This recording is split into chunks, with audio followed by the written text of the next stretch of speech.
শেখ হাসিনার সরকারের পতনের পর বাংলাদেশ ভারত সম্পর্ক তলানিতে গিয়ে ঠেকেছে। ভারত পাকিস্তান সংঘাতের পর অনেক বিদেশি খেলোয়াড় দেশে চলে গেছেন, ফলে ফ্র্যাঞ্চাইজিগুলো দল সাজাতে হিমশিম খাচ্ছে। বাধ্য হয়ে বিকল্প খেলোয়াড়ের দিকে হাত বাড়িয়েছে তারা।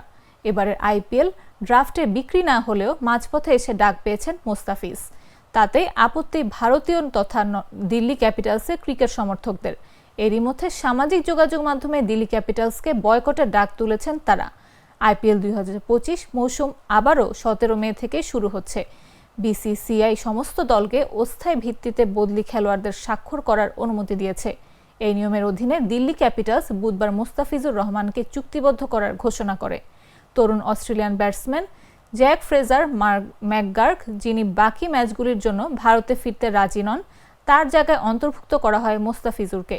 শুধু ক্যাপিটালসই নয়, মোস্তাফিজকে লিগে প্রবেশের অনুমতি দেওয়াও বিসিসিআই এর উপর চটেছেন ভক্তরা। আইপিএল থেকে বাংলাদেশি খেলোয়াড়দের নিষিদ্ধ করার দাবিও উঠেছে। গুড লাক পেনের সফট অয়েল বেসড ইঙ্ক দেয় নিখুঁত লেখার আত্মবিশ্বাস। Good luck pen.